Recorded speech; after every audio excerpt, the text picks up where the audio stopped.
Pendidikan Agama Islam kelas 5. Assalamualaikum anak-anakku kelas 5. Semoga semua dalam keadaan sehat ya. Hari ini kita akan belajar mengenai nasihat Luqman kepada anaknya yang terdapat pada Quran Surat Luqman ayat 13. Nasihat Luqman kepada anaknya terdapat pada Quran Surat Luqman ayat 13-19. Di antara nasihat Luqman tersebut adalah: yang pertama, Quran Surat Luqman ayat 13 yang menjelaskan jangan musyrik atau menyekutukan Allah. Yang kedua, Quran Surat Luqman ayat 18 yang menjelaskan jangan angkuh dan sombong. Yang ketiga, Quran Surat Luqman ayat 17 yang menjelaskan hendaklah berbuat kebajikan. Nasihat Luqman kepada anaknya yang pertama, janganlah mempersekutukan Allah, yang terdapat pada Quran Surat Luqman ayat 13 yang berbunyi: Bismillahirrahmanirrahim. Wa idh qala Luqmanu libnihi wa huwa ya'iduhu ya bunayya la tusyrik billah inna syirka la dzulmun 'adzim. Artinya, dan ingatlah ketika Luqman berkata kepada anaknya ketika dia memberi pelajaran kepadanya, wahai anakku, janganlah engkau mempersekutukan Allah. Sesungguhnya mempersekutukan Allah adalah benar-benar kezaliman yang besar. Penjelasan Quran Surat Luqman ayat 13.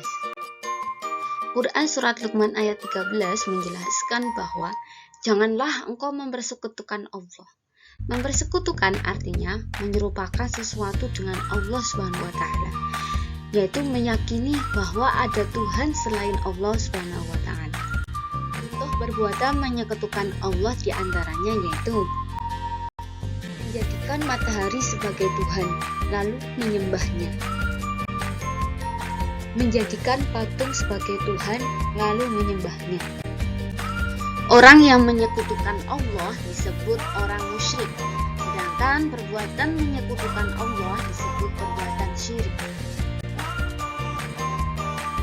Penjelasan selanjutnya, sesungguhnya mempersekutukan Allah adalah benar-benar kezaliman yang besar. Apa arti zalim? Zalim artinya menempatkan sesuatu bukan pada tempatnya. Yang dimaksud pada ayat tersebut adalah Allah adalah Maha Esa, tidak ada yang menyamainya. Jika kita mempersekutukan Allah, maka kita tidak menempatkan Allah pada tempatnya sebagai Tuhan yang Esa. Mempersekutukan Allah merupakan kezaliman yang besar. Sekalipun kedua orang tua kita memaksa untuk menyekutukan Allah, maka janganlah menaati keduanya.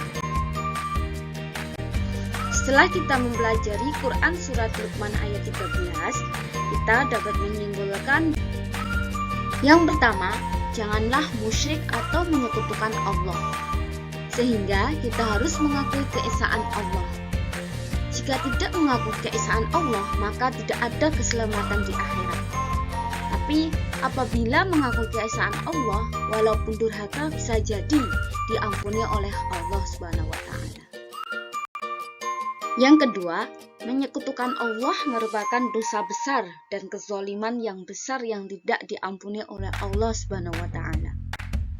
Semoga kita selalu diberikan keimanan dan dijauhkan kepada perbuatan musyrik sampai akhir hayat kita.